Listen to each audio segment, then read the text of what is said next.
Salve galera, Calubação, o astronauta na área, hoje com o último episódio da nossa minissérie Road to the Global Finals, onde eu contei para vocês um pouquinho aí de como foi minha caminhada até a final mundial. Hoje vai ser o highlight comentado da minha derrota para o Simonet e para o canadense. Nem tudo na vida é perfeito, como eu já falei para vocês, mas o importante é a gente tirar proveitos e lições dos nossos erros, aprender com as nossas derrotas. Vocês vão ver que ao longo do jogo a pressão às vezes te tira um pouco do seu eixo, te tira um pouco de concentração e foco, e isso é mortal em alto nível de competitividade. Porque se você tem 5 empty possessions, seja seguida, seja ao longo da partida, elas são muito prejudiciais, elas ferem muito o jogador, porque quase sempre a empty possession ela resulta em fast break points do adversário, pontos de contra-ataque, cestas fáceis, como a gente chama aqui no Brasil, e no jogo curto isso faz toda a diferença. E nesses últimos 2 vídeos mostrei um pouco dos acertos, dos erros, para que a gente evolua. Eu também estou em constante evolução para atingir o nível de excelência, para poder jogar cada vez melhor em alto nível.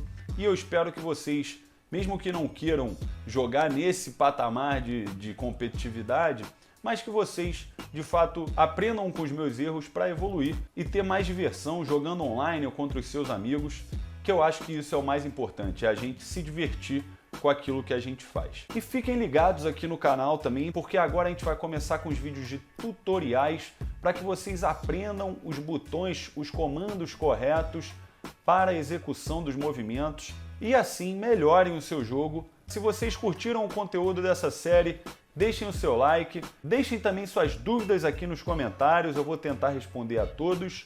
E não deixem, por favor, de se inscreverem no canal para que vocês recebam as novidades assim que elas saírem do forno.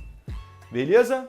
Então vamos lá, vamos para os comentários. Comentários difíceis dessa vez, mas que eu tenho certeza que são por uma boa causa, necessários e muito proveitosos para que no ano que vem a gente alcance um resultado melhor e consiga trazer esse caneco aqui pela primeira vez para o Brasil. Então, vamos embora. Como sempre, nós nos vemos nas quadras. Um abraço. Calubação. Tá aí a chamada então para a quarta de final número 4 do Global Finals, Calubação contra Simonet, e o tip-off para Miami Heat e Los Angeles Lakers. Vocês vão ver que o Magui vence o pulo bola e nesse primeiro lance eu tento rodar um pouco a bola, fazendo com que ela caia no Davis no poste baixo, para justamente entender se seria tranquilo ou muito difícil jogar contra o Adebayo. E a gente vai ver ao longo do jogo, e como a gente viu nessa jogada, que vai ser muito complicado. A gente acompanhou a dificuldade na última jogada que o Davis teve contra o Adebayo, e sem dúvida nenhuma, essa jogada que a gente está vendo agora teria sido a melhor saída para mim ao longo do jogo. Esse pick and pop entre Davis e LeBron James, para que um dos dois ficasse livre para chutar a bola. Mas infelizmente essa jogada saiu pouco ao longo da partida, e outras tão juvenis como essa que a gente está vendo agora aconteceram ao longo de todo o jogo. Jamais marque um pivô além da linha de 3 pontos, quase no meio da quadra, não faz o menor sentido. Você só vai tomar o backdoor e uma belíssima de uma cravada, como foi o caso do Adebayo em cima do Davis e do Howard. Então, regra número 1, não precisa ir marcar lá em cima da quadra um pivô, como eu fiz agora. Nessa jogada vocês vão perceber a dificuldade que eu tive para jogar dentro do garrafão. O Davis ele toma um toco do Adebayo, o Howard recupera a bola, não consegue fazer nada, acha um passe para o Davis que num pump fake consegue se livrar da marcação e fazer mais 2 pontos. Percebam que a vantagem ali já era de 9 pontos para o Simonet, então ele já tinha uma confortável situação no primeiro quarto da partida. 21-10, início do segundo quarto, e mais uma vez Anthony Davis vai sofrer contra o Adebayo e vai acabar tomando um belo de um toco para recuperação de bola por parte do Simonet. Um começo de quarto muito ruim para o Lakers, que já estava atrás por 11 pontos nesse momento. Miami 12 pontos à frente e a gente vai ver uma jogada que, por mais que ela não tenha dado certo, ela poderia ter sido explorada mais vezes, que é o poste alto no papai, lá quase no meio da quadra. O Magui vem fazer um bloqueio, o papai se livra da marcação, a troca, e o Magui erra uma cravada que é impressionantemente absurda de se errar. Ele consegue tomar o toco do Adebayo. A gente poderia ter distribuído de novo no Davis para ele fazer o chute sozinho, mas uma cravada dessa não tem desculpa, o Magui tem que botar lá dentro. Um erro infantil do Lakers que custou mais 2 pontos no ataque da equipe. Aqui logo no começo do lance vocês percebem a diferença de acertos no percentual do field goal, dos chutes de quadra. 73% para o Miami Heat contra 44% para o Los Angeles Lakers. Não é um aproveitamento ruim para o Lakers, mas é um aproveitamento fora de série para o Heat. E uma jogada que deveria ter sido mais explorada por mim, que é a chamada do pick and roll com o Davis e o papai, mas a agressividade do papai para terminar em dunk e não o passe, como ele vinha fazendo para o Davis finalizar a jogada pelo arremesso. Deu certo, mais 2 pontos para o Lakers.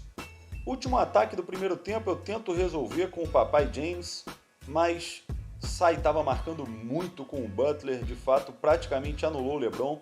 Eu então rodo a bola até que sobra no Davis contra o Silva. Pump fake, 2 pontos na cravada, os últimos 2 pontos do primeiro tempo. Heat à frente por 12 no intervalo. Carinha nada satisfeita de Anthony Davis. Início de segundo tempo, vocês vão ver que eu tento mudar um pouco a marcação, fazendo com que o Magui rode a quadra inteira, uma vez que o Magui estava marcando o Silva, que na teoria é o atacante mais fraco do Heat na quadra nesse momento. Nessa defesa vai dar certo, vai haver a rotação e o Davis vai acabar cobrindo o dunk e erra o arremesso, mas logo para frente o Sai já se adapta a esse tipo de movimento e consegue quebrar a minha defesa sem muita dificuldade. 14 de frente ainda para o Sai, mais um ataque bem trabalhado aqui do Lakers, uma tentativa do papai, um fake, bola para o Green do outro lado, terminando numa ponte aérea do Magui, uma jogada que poderia ter sido mais explorada também por mim ao longo da partida. Aqui, o último quarto, a vantagem já tinha subido para 18 pontos. E notem que por mais que eu tentasse todas as jogadas possíveis com Davis, não era o dia do monocelha. Aqui ele vai tentar um fadeaway contra o Adebayo e mesmo sem estar muito coberto, ele erra o chute. Notem que ao início do último quarto, o Lakers só tem 32 pontos, ou seja, uma média de 10 pontos por quarto, que é baixíssimo. E por mais que a gente marcasse bem, o Sai estava inspirado nesse dia, metendo bola de tudo quanto era jeito. Você vê que a rotação defensiva ocorre perfeitamente, do início ao fim, até o Duncan Robinson meteu uma bola praticamente na cara do Kuzma. E tem dias que são assim mesmo, galera. O ataque não funciona, isso vai te deixando estressado. Sua defesa, por mais que rode corretamente, o adversário acaba achando aquelas bolas espíritas porque está com confiança, está leve, está com muita vantagem no placar. E você precisa reconhecer que nem todo dia vai ser o seu dia. Então, bola para frente. Então, deixar aqui meus parabéns de novo para o Sai, uma vitória incontestável, maiúscula. E agora é levantar a cabeça, treinar mais para que a gente possa ter um resultado melhor ano que vem. Lembrando a vocês, não deixem de acompanhar, de se inscreverem aqui no canal, porque agora começam os tutoriais. Agora sim a gente vai botar a mão na massa e evoluir. Beleza? Eu espero que vocês tenham curtido. Nós nos vemos nas quadras. Um abraço, Kaluba-san.